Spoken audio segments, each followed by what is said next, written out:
The slap came so fast I didn't even see her hand move. 1 second my glasses were on my face.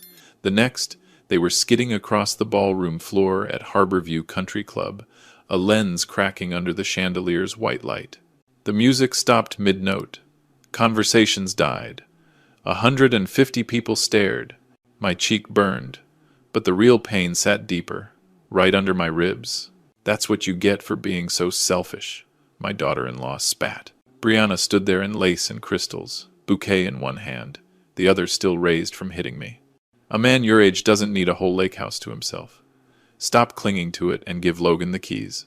Logan, my only son, her brand new husband. He was close enough to feel how my shoulders shook, close enough to see the crack in my glasses. He didn't say a word. He didn't touch me. He just stared somewhere over my shoulder, jaw tight, as if this scene belonged to someone else's family. I crouched down, fingers groping for the frames. My vision blurred into shoes, chair legs, the edge of the dance floor. A guest slid his chair back so he wouldn't step on the glass. Someone whispered, "Oh, wow." Someone else cleared their throat like they were swallowing a laugh. No one bent down to help.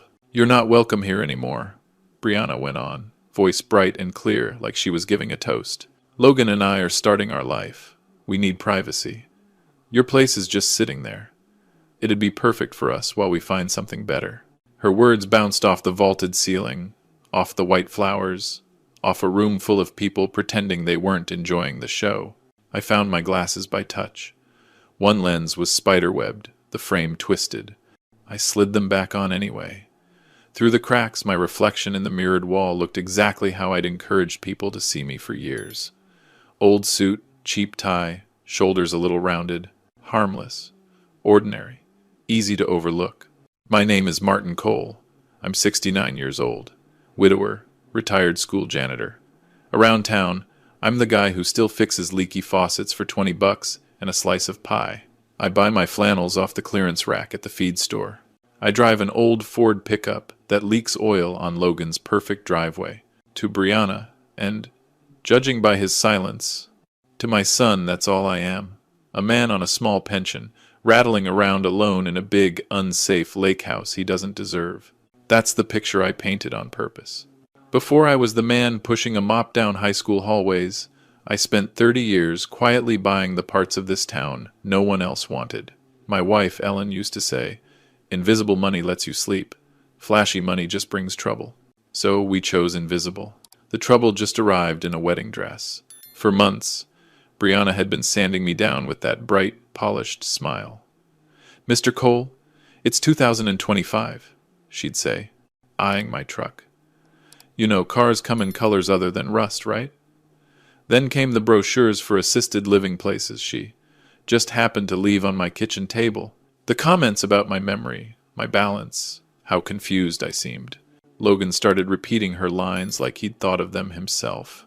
"Dad, it's not safe for you out there alone. You'd be happier somewhere with people your age. The house is too much for you now." Their concern always seemed to stop exactly at my property line. "Poor man," a woman whispered behind me now. "He looks so lost." "The bride's right," another voice answered. "That house is wasted on him. He should sell and move into a community." Each sentence landed like grit between my teeth. The air turned thin and sharp. I slipped my hand into the inside pocket of my blazer, the same one Brianna once called cute in a goodwill sort of way, and wrapped my fingers around my phone. There was one number I hadn't dialed in almost a year. I pressed it. "Monroe and Associates, this is Carla," came the familiar, steady voice. "Carla, it's Martin," I said. My voice surprised me. It was calm, almost flat. "I need you at Harborview tonight, and I need you to bring the folder we put together last spring." There was a short silence. Carla Monroe had handled my money and my paperwork for 15 years. She knew exactly which folder I meant. "Martin," she said slowly, "are you sure? Once we use that file, there's no going back to pretending." Across the room, Brianna had already turned away, laughing with her bridesmaids, probably explaining how she finally handled her stubborn father-in-law. Logan stood half a step behind her, smile stretched too tight, eyes carefully avoiding mine. I searched his face for the boy who used to stand in front of me on the playground when other kids made fun of my worn-through work boots. He wasn't there, I'm sure, I told Carla. Give me 30 minutes. I ended the call. The quartet started playing again like nothing had happened. Voices rose in thin, strained conversation. I walked past the tables, past relatives suddenly fascinated by centerpieces, past waiters holding trays too still. Nobody stopped me. Nobody said my name. The ballroom doors closed behind me with a soft thud, and the cool night air slapped the same cheek Brianna had. Out under a flickering street lamp, my old Ford waited, paint faded, bumper held on with 2 bolts and a prayer. I slid into the driver's seat and rested my hands on the cracked steering wheel. 30 minutes. 30 minutes for my son and his bride to enjoy the last half hour of the life they think they've secured. 30 minutes before the man they tried to erase from his own story stops pretending to be poor and shows everyone in that ballroom exactly who he really is. The parking lot lights buzzed overhead, casting a yellow glow across the cracked asphalt as I sat in my truck, watching the ballroom through the windshield. Laughter spilled out every time someone opened the door, sharp and bright like glass clinking before it shatters. 20 minutes left. I leaned back in the seat, letting the engine tick as it cooled, and for the first time in months, I let myself remember where all this really began. Not tonight. Not with the slap. Not even with Brianna's first insult, disguised as concern. No, this story started the day Logan brought her to my lake house 2 years ago. I had grilled burgers on the back deck, the sun painting the water gold. Logan looked proud, excited even, the way he used to when he was a kid showing me an A-plus paper. "Dad, this is Brianna," he'd said, beaming. She stepped forward with a smile so polished you could see your reflection in it. "Wow," she said, on her first breath inside. "This place is rustic." Rustic. That was her polite way of saying old. Outdated. Beneath her. Her eyes wandered like she was assessing what could be sold, renovated, replaced. She paused longest at the framed photo of Ellen on the windowsill. "She's pretty," she murmured.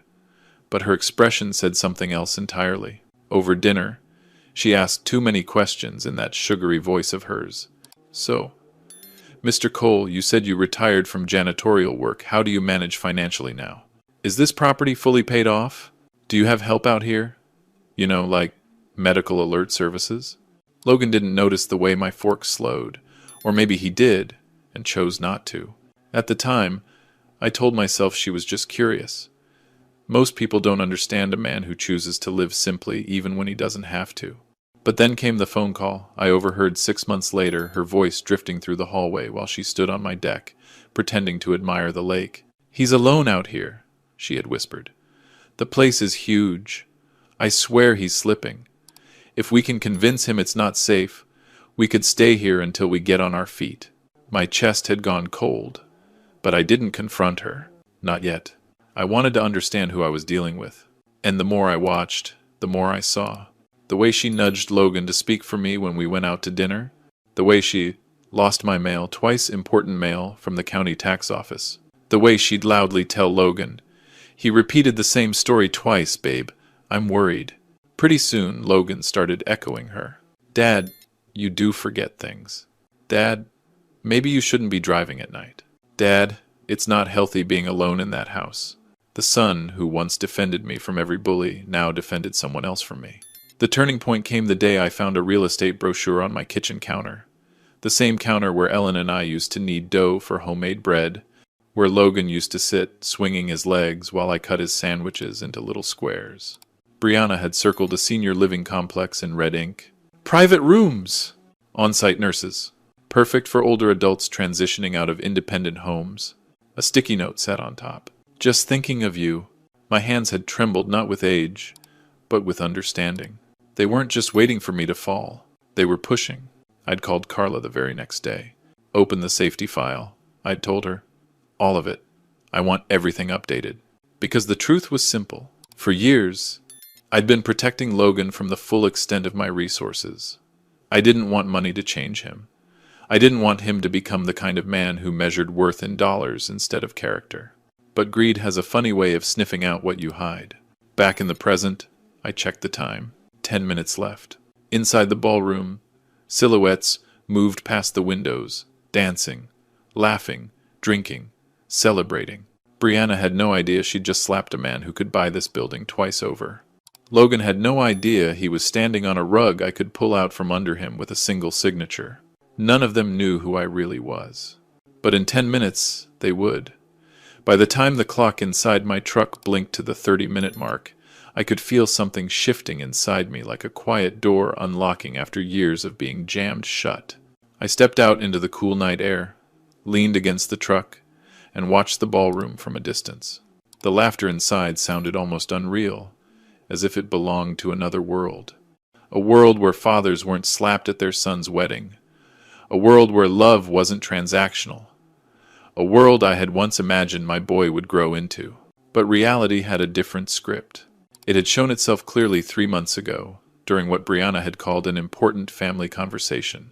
I hadn't known it was an ambush until it was too late. She and Logan had shown up with someone new, a woman in a gray blazer, sharp haircut, and colder eyes than January lake water.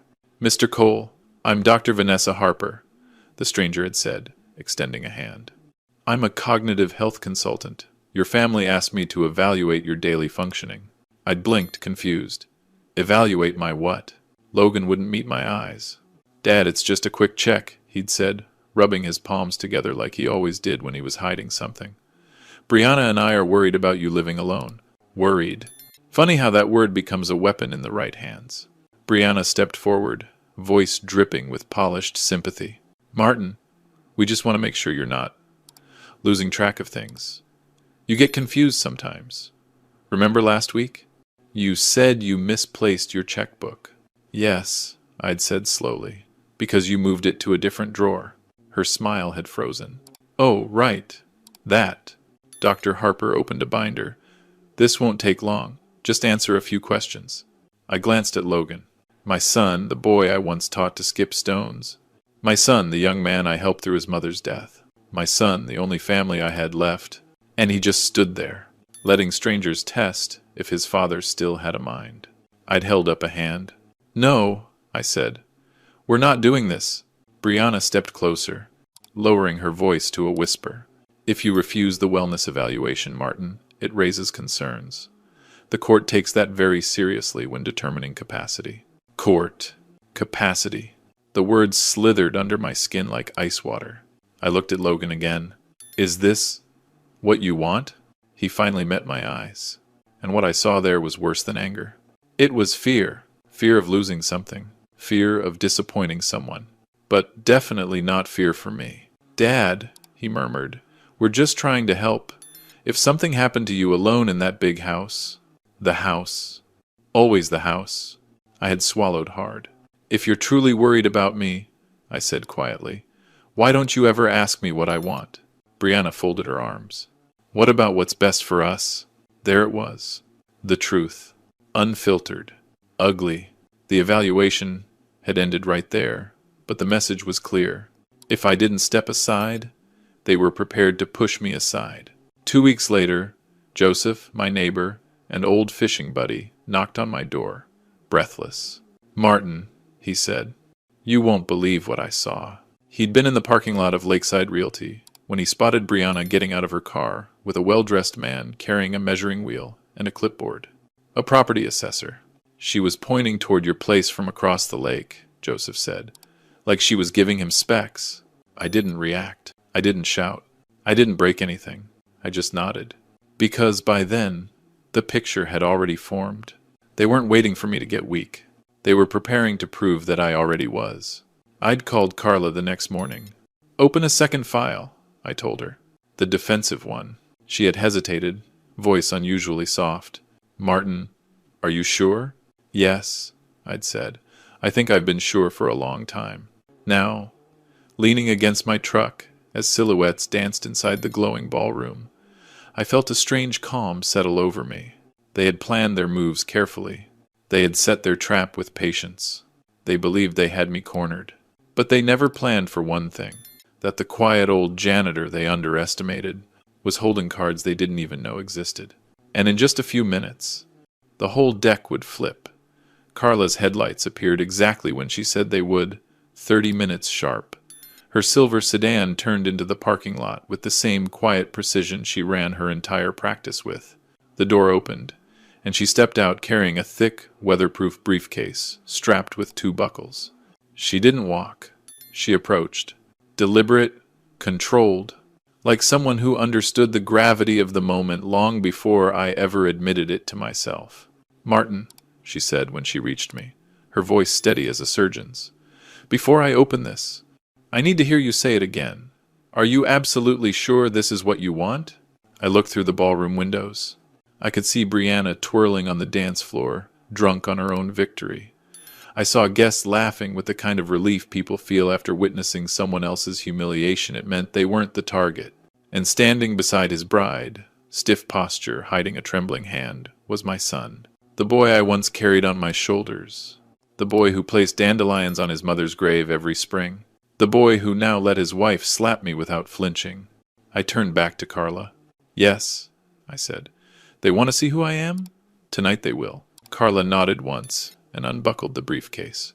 Inside lay the file I had hoped I'd never need. A file that could dismantle everything Logan and Brianna thought they controlled. She pulled out the first document, its header printed in bold navy ink, Cole Holdings, Trust Confidential Assets Summary. "Let's start with the basics," she said, handing it to me. "You've kept everything hidden for years. Tonight is the first time any of this will see daylight." I opened it, even though I knew every line by heart. Property: Cole Lake House, valued at $1.6 million, Harbor Street commercial block, 5 storefronts generating $32,000 per month. 2 duplex rentals on Alder Lane, 40 acres of undeveloped land near the state forest. Savings and investments: $4.2 million spread across 4 investment accounts. $780,000 in a private pension fund. $350,000 in physical bonds and certificates. Business ownership: a 40% silent stake in 3 local shops, including the town's largest hardware store. In other words, the old janitor they mocked owned half the shoreline, a chunk of downtown, and enough investments to disappear into the sunset 10 times over. But that wasn't the part that made my pulse quicken. Carla reached deeper into the briefcase and pulled out another folder, slimmer but far more important. "These," she said, tapping it, "are the documents that matter tonight." I flipped it open. Inside were printed statements, each one signed by me, authorizing cancellation of every automatic payment I'd been making on Logan's behalf, termination of the guarantee I'd quietly provided for his house rental, withdrawal of financial coverage for Brianna's student loans, suspension of the $3,800 monthly transfers that had kept them afloat. For years I'd been saving them from drowning, and for years they had mistaken my hand for a rung in their ladder. Carla also included copies of invoices from the last 12 months, money they didn't even realize came from me, the wedding photographer, the venue deposit, the down payment on Brianna's engagement ring, the anonymous donor who covered their medical bills after Logan's appendectomy. The credit card payments, they assumed, were processed through Logan's employer. Every page was a quiet reminder of who had been carrying whom. Carla closed the briefcase and locked it. "Martin," she said softly, "I've worked with wealthy clients for 25 years, but I've never met someone who kept every blessing hidden under so many layers of humility." "Humility wasn't the reason," I replied. "Ellen and I believed wealth shouldn't change how people treat you. We were wrong." For the first time since she arrived, Carla's face tightened with anger, not at me, but for me. "Then let's show them the truth," she said. Before I could answer, footsteps approached behind us. I turned. It was Joseph, my neighbor, my friend, the man who'd warned me when the first cracks formed months ago. He held a brown envelope in his hands, breath visible in the cold night. "Found what you asked for," he said, handing it over. Inside were photos, timestamps, and witness notes, everything he'd documented the day he saw Brianna touring my property with a real estate assessor. Proof. Hard proof. Proof that she didn't just covet my house, she had already begun the process of taking it. Carla glanced inside and nodded approvingly. "Between your financial documents and Joseph's evidence," she said, "you're holding enough leverage to collapse every lie they've built." I looked toward the ballroom one last time. The music swelled. The guests twirled. My son held a champagne flute, smiling like a man standing on solid ground. He didn't know yet that the ground beneath him was made of ice. And tonight, it was going to crack. Carla tucked the folders neatly under her arm, the way someone carries a verdict. Joseph tightened his jacket, shot me a steady nod, and headed toward the entrance doors with us. The walk across the parking lot felt unreal quiet, heavy, purposeful, like the slow march someone makes right before cutting the wire that stops a bomb from ticking. The ballroom lights glowed warm and golden, but everything inside them was about to turn cold. As we reached the glass doors, the music inside shifted into something upbeat, a pop song Brianna had probably chosen. It pulsed through the floor, oblivious to the storm waiting outside. Carla paused, turning to me one final time. "Martin," she said, "once we step through those doors, everything changes. Your son will never see you the same way again." I breathed out slowly. He hasn't seen me for a long time. And with that, I pushed the doors open. The sudden silence was instant and absolute, like someone had reached over the soundboard and slammed the master switch to off. Every pair of eyes turned toward us. Carla in her tailored gray suit, Joseph with his envelope of evidence, and me, the man they thought they could shove into a retirement brochure. Brianna was the first to react. She stiffened, her champagne glass freezing halfway to her lips. "Oh, for God's sake," she said loudly enough for half the room to hear. "You again? Didn't we already finish the part where you ruined the pictures?" A few guests chuckled tiny, nervous laughs from people who didn't want to be caught on the wrong side. Logan stepped closer to her, brow furrowed, but he didn't speak. He didn't defend me. He didn't correct her. He didn't even blink. Carla stepped forward first, her voice calm and razor sharp. "Excuse me. I'm looking for Mr. Logan Cole and Mrs. Brianna Cole." Logan blinked at her. That's us," he said, voice shaky. "Who are you?" "I'm Carla Monroe," she said. "Mr. Martin Cole's financial and legal advisor." A ripple went through the crowd, murmurs, shifting chairs, someone gasping softly. Brianna scoffed. "Financial advisor? For him?" She pointed directly at me. "You must be lost."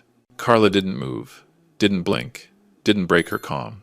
"I assure you, Mrs. Cole, I am exactly where I need to be." Then she opened the briefcase. The metallic click echoed like a gunshot. "First," she announced, pulling out the lease termination notice, "Mr. Logan Cole, you are hereby notified that the guarantee for your rental property has been revoked." Effective immediately. Logan's eyes went wide. What do you mean revoked?" "We can't keep the house without a guarantor." "That is correct," Carla replied. "You now have 30 days to provide a new one or vacate." Whispers broke out across the room, sharp and electric. Brianna's face reddened. "Is this some kind of joke?" "We don't need his help." Carla cut her off. "Next item." She held up a printed sheet, tall columns of payments, transfers, deposits. "For the past 28 months, Mr. Cole, your father has been paying a total of $3,800 a month toward your expenses. This includes your credit cards, insurance, medical fees, and," she glanced at another page, "a portion of tonight's wedding deposit." A stunned silence followed. Then someone from the back whispered loudly, "Wait, the old man paid for the wedding?" Brianna spun toward Logan. "You told me you got approved for the wedding loan." Logan swallowed hard. I thought I was. I didn't know." "He didn't know because he never asked." Carla lifted her voice again. "And all financial support has been discontinued, effective immediately. These are the official notices." She handed them to Logan, but he didn't take them. His hand shook too badly. Then Joseph stepped forward. "Time for my part." He opened his envelope and pulled out photographs, the ones he'd taken from across the lake. "Here's Brianna with a real estate assessor," Joseph said, "measuring your father's property behind his back, planning the sale before the wedding even happened." Gasps rippled through the room. People craned their necks. A few even stood up. Logan looked at his wife in horror. "Bri, is that true?" She opened her mouth, closed it, opened it again. "It was just an idea," she snapped. "Your dad can barely handle the place. We were helping him." "By selling his home?" I asked quietly. My voice, soft as it was, sliced through the ballroom like a blade. For the first time all evening, Logan finally looked at me, not through me, not past me, but at me. And he looked terrified. Because he finally understood. He hadn't married a partner. He'd partnered with a predator, and he'd helped her hunt his own father. The crowd leaned in, breath held, waiting for what would happen next. And I realized this wasn't even the real twist. Not yet. Not by a long shot. For a long moment, no one in the ballroom moved.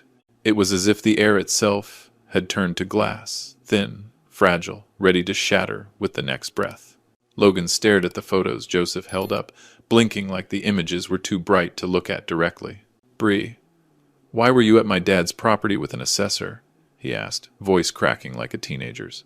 Brianna's chest rose and fell too fast, her perfect bridal composure slipping like cheap wallpaper. "It's not what it looks like," she snapped, which of course meant it was exactly what it looked like. Someone in the front row whispered, "She was scouting the place before they even owned it," and the whisper spread like a fuse catching fire. Brianna's cheeks flushed a blotchy red. She turned on Joseph first. You're just some nosy old man who can't mind his business." Joseph lifted an eyebrow, the same look he used to give me when I miscast a fishing line. "Ma'am," he said calmly, "I minded my business just fine. You're the one who stepped onto property that wasn't yours." The room crackled with murmurs. Then Brianna pivoted to Logan, stabbing the air with her finger. "You don't understand," she hissed. "Your father is vulnerable. He's confused. He forgets things. He doesn't manage the house anymore. I was preparing for the future." "The future," I repeated quietly. "That didn't include me." My voice wasn't loud, but the ballroom rearranged itself around it, every conversation falling silent. For the first time, Brianna looked straight at me, not with fake sweetness, not with polished charm, with pure, unvarnished frustration. "You should be in assisted living," she said sharply. "Everyone here can see it. You can't even keep track of your own documents. You barely drive. Carla stepped forward, voice smooth as steel. "Mrs. Cole, that is false. I meet with Mr. Cole monthly. His cognitive and financial assessments are pristine. He is more organized than half my clients under 40. A few people clapped. They tried to hide it. They failed. Brianna's lips trembled with rage. "That file doesn't mean anything," she snapped. "You're just covering for him. He's old and stubborn and legally competent," Carla finished, "which is more than I can say for your financial situation." Logan swallowed. "Carla, what does she mean by that?" "Oh, Logan." My son looked like a man watching the floor dissolve under him in real time. Carla flipped another page in her folder. "Mr. Cole," she said with crisp precision, "your debts exceed $90,000. You have 4 maxed-out credit cards. You are 3 months behind on rent. And your car—" "My car?" he croaked, "is scheduled for repossession next Tuesday." The room erupted in gasps. Brianna turned on him with whiplash speed. "You said you took care of it," she screeched. Logan's shoulders caved in. I thought I had. I thought the payments were going through." "They were," Carla said. "From your father's account. The music, the lights, the decorations, everything suddenly felt hollow around us. People were no longer guests at a wedding. They were spectators at a slow-motion disaster." Logan stared at the floor, stunned. "My dad paid all that?" he whispered. "Why didn't you tell me?" The question wasn't for Carla. It was for me. A father's heart is a complicated thing. Forgiveness sits right next to disappointment. Love right next to disbelief. "I didn't tell you," I said softly, "because I hoped you'd grow out of needing help, not grow into expecting it." His eyes glistened, not fully tears, but close. Brianna scoffed. "Oh, please. You're all acting like he's some hero. He's manipulated you, Logan. He's lying. He's—" "Enough." It wasn't me who said it. It was Logan. He didn't shout. He didn't rage. But something in his voice made the whole room freeze again. "Bree," he said quietly, "did you really go behind my back and try to sell my father's home?" She opened her mouth. But no words came. Her silence was an admission louder than any scream. Logan's shoulders shook once, barely, and then he turned to me. "Dad," he whispered, I didn't know everything, but I know she shouldn't have hit you. I should have." His voice broke. For a moment, we were close again. 2 people standing in the middle of a disaster, trying to recognize each other. Then Brianna seized his arm. "Logan, don't you dare," she hissed. "This old man is trying to turn you against your wife on your wedding night." I raised an eyebrow. "This old man," I said, "hasn't even started yet." The ballroom went silent, because they all felt it. The ground shifting, the temperature dropping, the truth rising like a wave that was about to crash. You could almost hear the temperature drop. A cold, invisible curtain fell over the ballroom as Brianna clung to Logan's arm like a lifeline. Her perfect bridal image was cracking at the seam's foundation, melting, breath hitching, pupils sharp and wild. "Logan," she whispered harshly, "don't let him twist this. He's dangerous when he's cornered." Dangerous. That was a new one. I'd been called old, confused, outdated, fragile, but dangerous. Well, that was interesting. Carla raised an eyebrow. "Mrs. Cole, dangerous would imply Mr. Cole is unpredictable. He is the most prepared person in this room." Guests shifted uneasily, the kind of tension that sticks to the walls. Then Logan exhaled. One long, heavy breath, like someone waking up from a long, blurry dream. "Dad," he said slowly, I want to hear everything. All of it. From you. Not Brianna. Not Dr. Harper. Not anyone else. Me." For the first time all night, the crowd wasn't looking at Brianna. They were looking at him, the groom whose wedding was unraveling in front of 150 people holding their cameras sideways. Brianna felt the shift immediately. She yanked her hand from his. "Logan, don't be stupid. He's trying to embarrass you so he can what?" Logan asked quietly. "Protect himself from being shoved into assisted living? Protect his own home from being sold behind his back? Protect his dignity?" She blinked at him, stunned. "He's manipulating you." "No," he said, and there was something in his tone I hadn't heard in a long time. Clarity. "What manipulates a man," Logan continued, "is believing someone loves him while she's slowly carving up his father's life." A murmur rippled through the room, soft, sharp, biting. Then Carla handed me the small, leather-bound folder I'd kept hidden for years. Not the financial one, not the evidence one, the last resort one. I opened it in front of the crowd. Inside were Brianna's text messages to her mother about getting the house by summer, voicemails from Logan's landlord, thanking the father for covering rent, screenshots of Brianna Googling legal steps to declare parent incompetent, an email from her to the property assessor, dated months before the wedding. "The owner is old and confused. Shouldn't be hard." The gasp that followed was collective, like the entire room inhaled at once. Logan's face drained of all color. "You emailed someone about my father?" he whispered. I was researching options," she stammered. "Just in case. Logan, we were struggling. I thought—" "No," he cut her off, voice trembling. "You didn't think. You planned." And there it was, the truth landing squarely in the open. The dam had broken. Now the flood came. I looked at Carla. "Show the last part." Carla nodded, pulling out my updated legal declaration. "The Cole Lake House," she read loudly, "has been officially transferred to the Cole Senior Protection Trust and assigned to remain in Martin Cole's possession for the entirety of his life." Logan blinked. "What?" "And," Carla continued, "should anything happen to Mr. Cole, the property and all assets tied to it will bypass his son and daughter-in-law entirely." Silence. Pure, suffocating silence. "Who does it go to?" someone whispered. Carla smiled faintly. "To community programs for at-risk seniors in Marlowe County." A few people actually clapped. Brianna let out a strange sound, half yelp, half sob. "You can't do that," she shrieked. "You don't even have grandchildren yet. That house belongs to your future family." I looked at her, slowly, purposefully. "I won't leave anything," I said softly, "to a family built on greed." Logan flinched as if struck. Brianna shook her head violently. No, this isn't happening." "Logan, tell him to stop. Tell him he can't." But Logan wasn't looking at her anymore. He was looking at me, and what I saw in his eyes wasn't anger. It was regret. Raw, unfiltered, terrifying regret.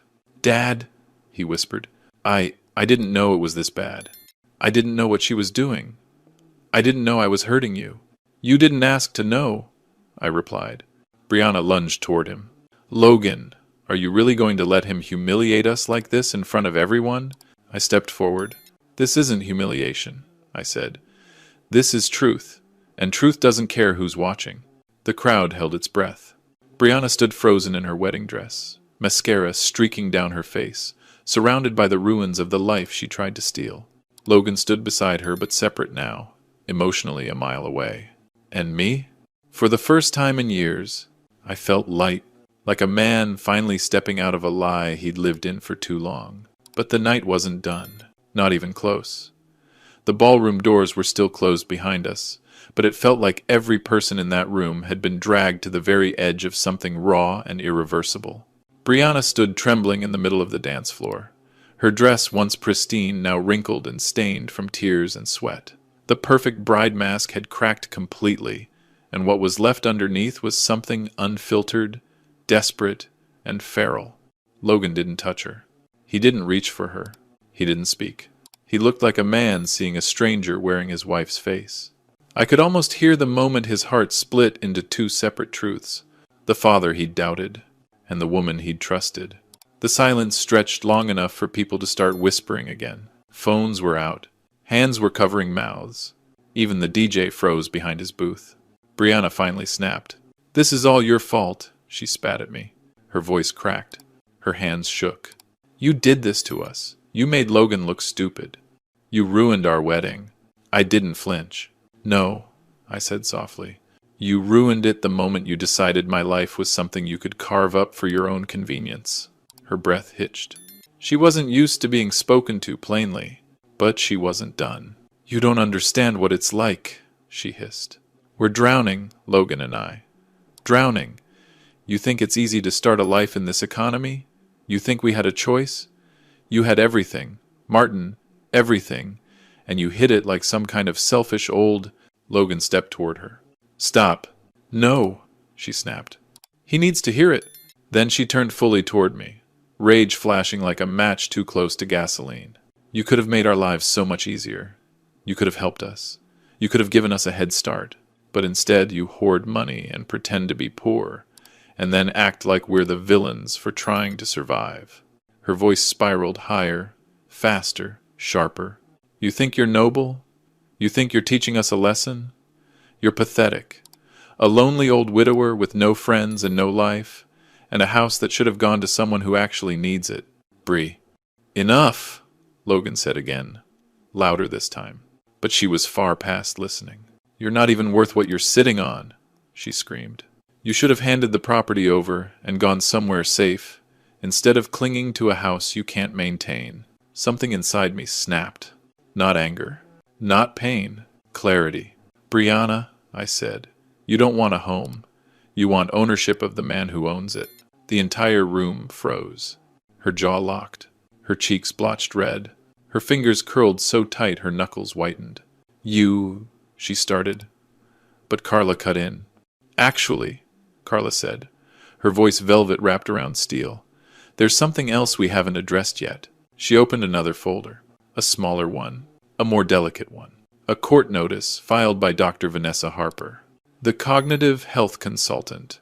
Mrs. Cole, Carla said. This is the preliminary petition to evaluate Mr. Cole's mental competency, filed the same week you contacted the property assessor. Logan's head whipped toward Brianna so fast I thought he might hurt himself. What? He whispered. It's just paperwork, Brianna insisted. Just in case. The lawyer said. You filed a petition, Logan said, his voice hollowing out, to declare my father incompetent. She hesitated a second too long. I talked to the lawyer, she admitted, but only because your dad refuses to make responsible decisions. I was protecting us. By taking away his rights? Logan asked, voice cracking. He doesn't need them anymore, she blurted. A ripple of disgust moved through the crowd. Someone muttered, Oh, she's done. Another voice whispered, She's digging her own grave. Logan took a step back from her. Then another. Bree, he said slowly, shaking his head. You tried to take everything from my father. You lied to me. You manipulated me. You... Suddenly, Brianna's voice dropped into a trembling whisper. I did it for us, she said. For our future. For you. No, he said. For yourself. Her face collapsed. Desperation clung to her like smoke. Logan, she pleaded, voice breaking into a sob. Baby, please. You're my husband. Stick with me. Don't let him turn you against me. Logan wiped his eyes with the back of his hand. Then he looked at me. Not with anger. Not with blame. With something far heavier. Recognition. Dad, he whispered. I'm sorry. I'm so damn sorry. I didn't see it. I didn't want to see it. Brianna grabbed his arm again. Logan, don't do this. He pulled away. I don't even know who you are right now, he said. Brianna choked out a sob, mascara streaking her cheeks. The crowd held its breath.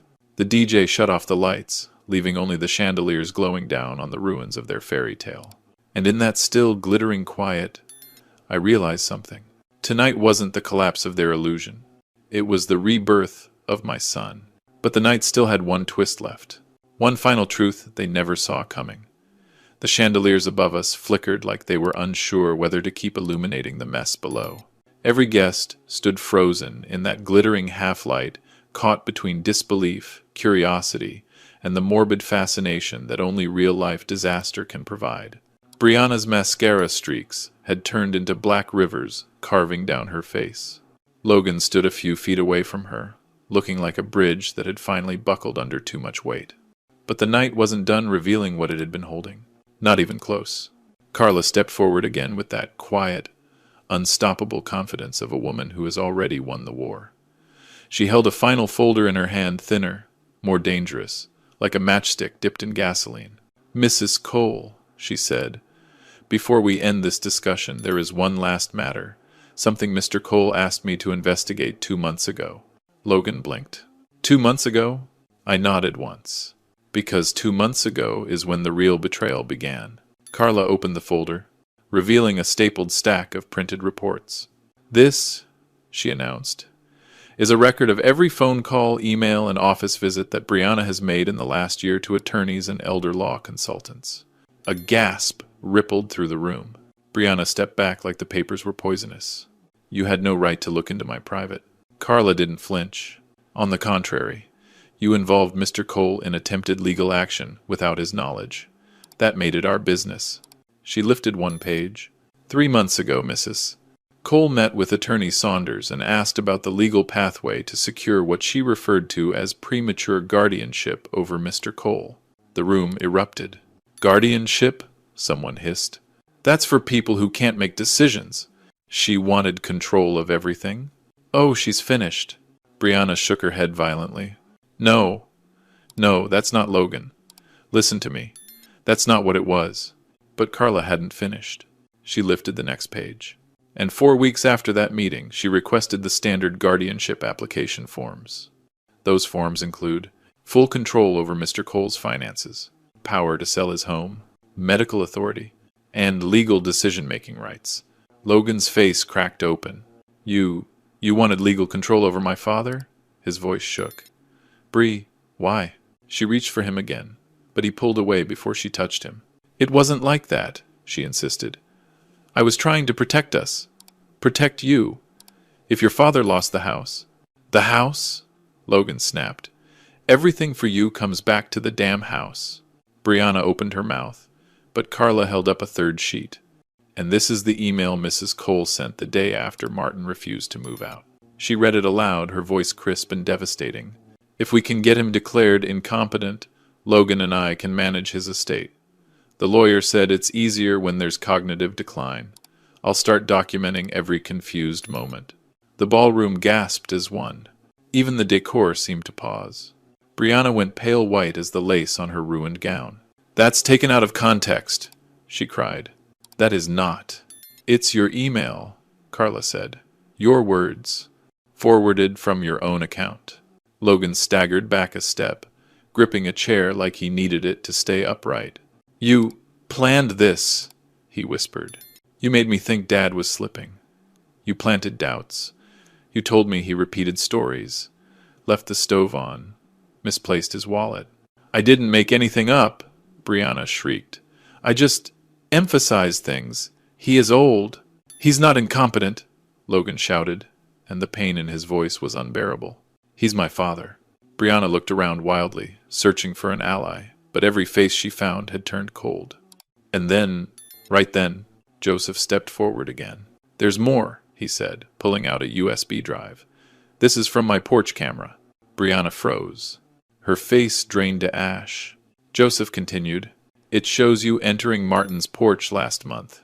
You removed letters from his mailbox. Legal letters, bank letters."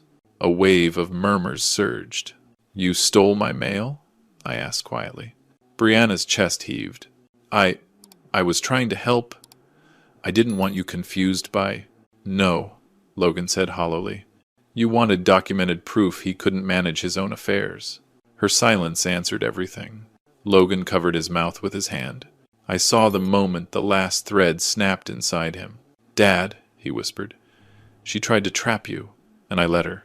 Before I could speak, Brianna lunged forward in a panic. "Logan, please. This is all happening because he's turning you against me. He wants to ruin our future. He—" "No," Logan said, stepping back from her. "You ruined it." And that broke her. She crumpled to her knees in the middle of the dance floor, sobbing, clutching her dress like she could sew her life back together with her bare hands. The crowd watched in stunned silence, and I realized something heavy and sharp. This was the moment they weren't just learning who Brianna really was. They were learning who Logan had become. But the night wasn't finished teaching him. For a long time, the only sound in the ballroom was Brianna's sobbing, sharp, uneven breaths, scraping against the pristine floor she'd imagined herself gliding across for the rest of her life. Her wedding dress pooled around her like a defeated flag. Logan stood several feet away, shoulders slumped, eyes unfocused. He looked like a man staring at the blueprint of his life and realizing it was drawn with disappearing ink. The guests, unsure whether to leave or stay, hovered in silence. Their eyes darted between us like they were watching the final act of a tragedy they didn't pay for but couldn't look away from. Carla closed her folder with a soft, definitive click. Joseph stepped back, hands tucked in his coat pockets. And I just watched my son crumble. He finally turned toward me. Not the way a child turns to a parent for help. Not the way a man turns toward someone he respects. He turned toward me like someone who'd just realized he'd been walking in the wrong direction for years and suddenly found the road back home. "Dad," his voice cracked. I don't even know what to say." "You don't have to say anything," I told him gently. Brianna let out a strangled sob. "You're choosing him over me? After everything I did for us?" Logan finally faced her. "What you did," he said slowly, "was try to take everything from my father. Everything." "And what did he ever do for us?" she screamed. "Huh? What did he ever give you?" Joseph snorted softly. Carla didn't bother hiding her eye roll. I didn't react. I was watching Logan, because I knew exactly what she'd done with that question. She had thrown him one last rope, and for a flicker of a moment he reached for it. Logan's voice trembled. "I thought he didn't trust me. I thought he kept money from me because he didn't believe I could handle responsibility." I stepped closer, slowly, carefully, like approaching something fragile. "That wasn't why," I said. Logan swallowed hard. "I know," he whispered. "Now I know. You were protecting me from becoming something I didn't even realize I was becoming."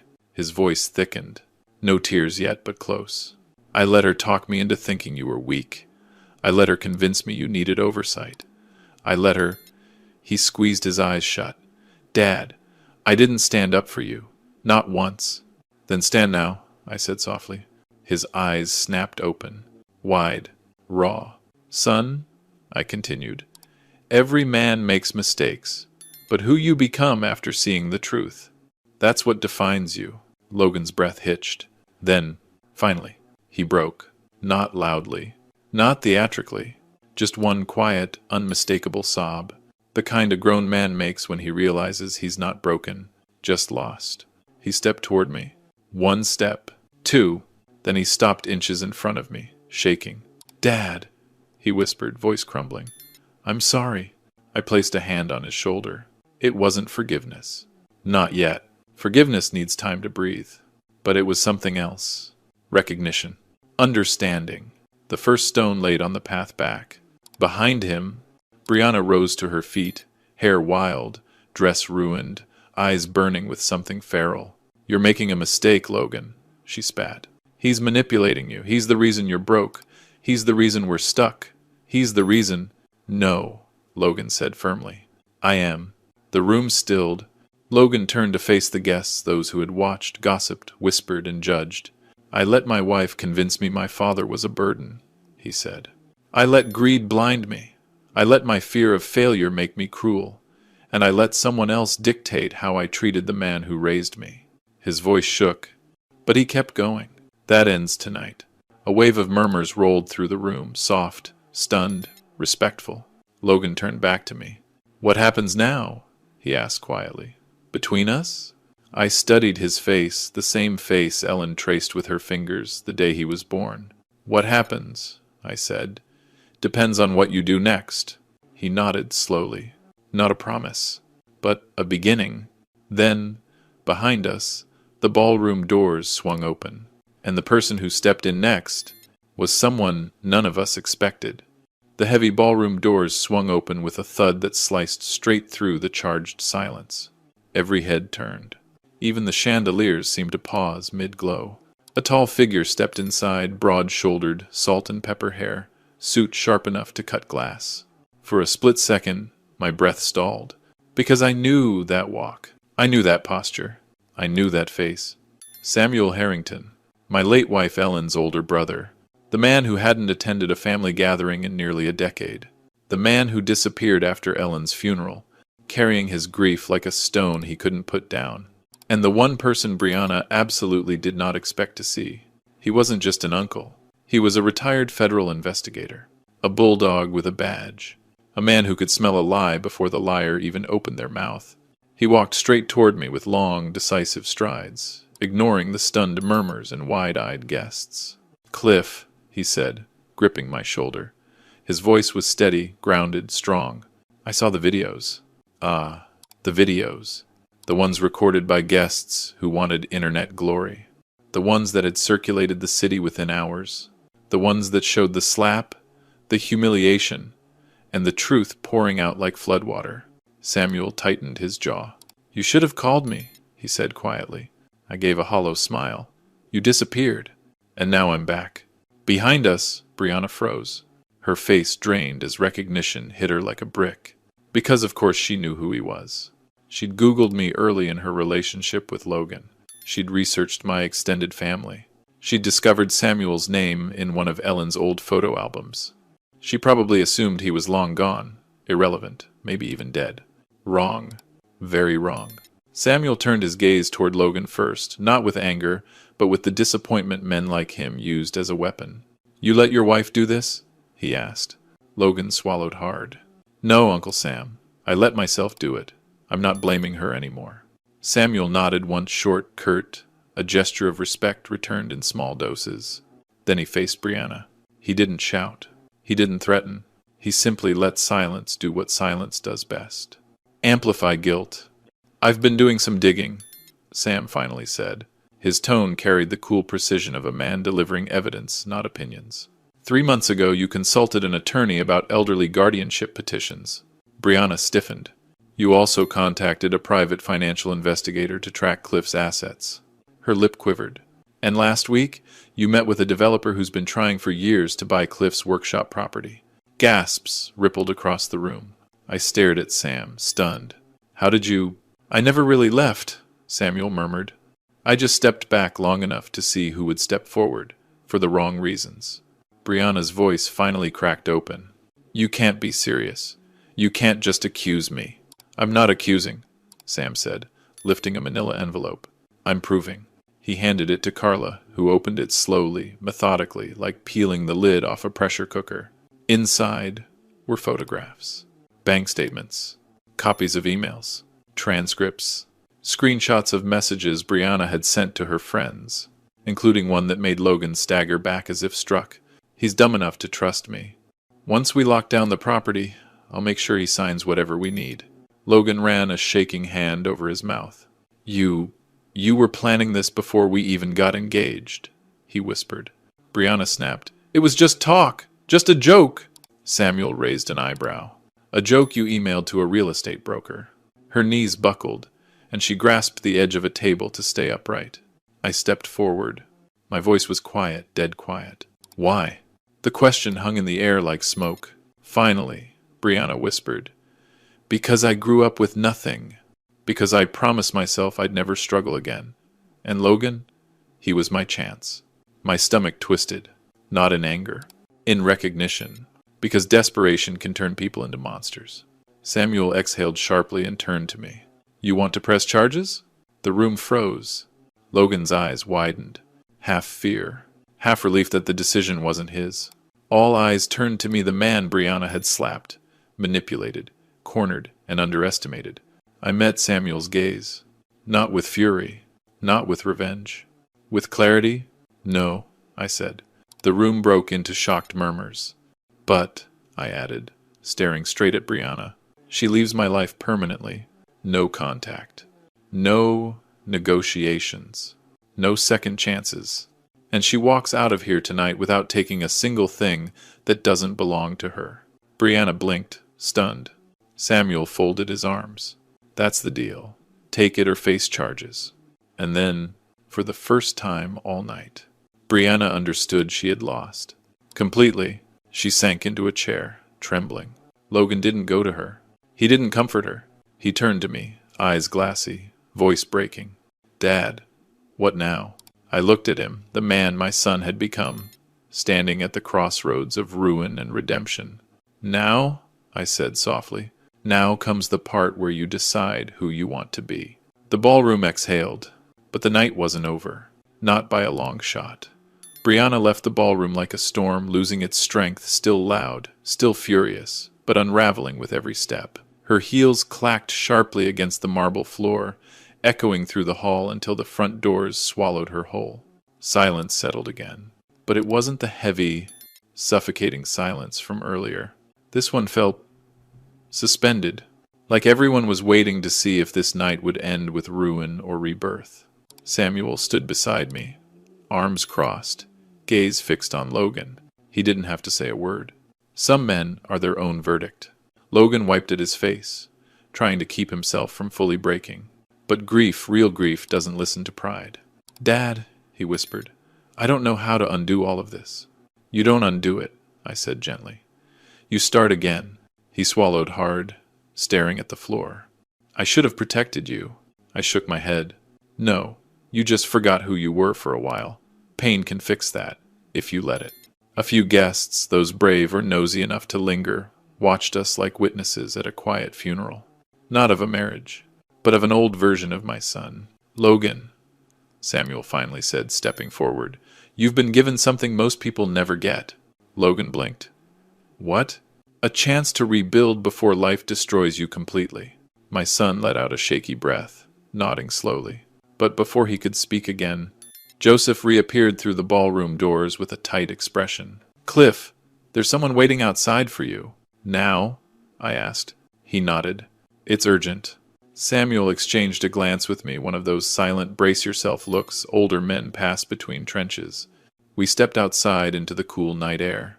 And there, standing beneath the amber glow of the parking lot lights, was a woman holding a baby. She couldn't have been more than 24, her curled hair pulled into a nervous bun, her clothes practical but neat. She adjusted the infant on her hip before stepping toward us. Mr. Walker? She asked softly. Yes, I said, already feeling my pulse shift into something uncertain. She hesitated, breath trembling. My name is Eliza Carter, and this is Oliver. My lungs forgot how to work. Oliver? I repeated. She nodded. Your grandson. The world tilted. Not violently, but like a slow turn of a camera lens bringing a new truth into focus. Samuel stiffened beside me. And Logan? I asked quietly. Doesn't know, she whispered. He never knew. We dated before Brianna. He broke it off when she came back around. I found out I was pregnant 2 months later.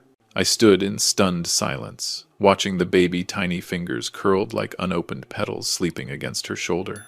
Eliza swallowed hard. I wasn't going to come tonight. I didn't want to cause trouble. But after seeing the videos, her voice cracked. I couldn't keep this from you. Not anymore. Behind me, the ballroom door creaked. Logan stepped out. He saw Eliza. He saw the baby. And he froze. Eliza? He choked out. She didn't move. Logan, she whispered, voice trembling. This is your son. Logan staggered forward as if gravity had lost patience with him. Mine, he whispered. She nodded. He has your eyes. Logan's face crumpled. He reached out, hesitant, scared, reverent, and gently touched the baby's tiny hand. The infant stirred, opened his eyes for a brief moment, and gripped Logan's finger. That's when my son broke completely. A sob tore through him, not the selfish kind he'd given earlier. Not the wounded pride of a man losing comfort. This was something deeper, purifying. The sound of a man rediscovering his own humanity. I didn't know, he whispered. Eliza, God, I swear I didn't know. I know, she whispered. That's why I'm here now. Samuel stepped back, giving them space. Joseph placed a hand on my shoulder, steady, warm. For the first time that night, I wasn't watching the collapse of something broken. I was watching something be born. Logan turned toward me, tears streaking down his face. Dad, he said, voice shaking, I want to be better. For him, for myself, for us. I stepped forward and placed my hands on both his shoulders. Then start now, I said. Right here. The baby yawned softly, a tiny sound, but somehow louder than the chaos of the entire night. Eliza smiled through tears. Logan wiped his face and looked at me with a quiet, trembling resolve I hadn't seen in years. Dad, he whispered, can we come home? My voice nearly broke. Yes, I said. Both of you. Above us, the night air seemed to soften like it knew a storm had finally passed.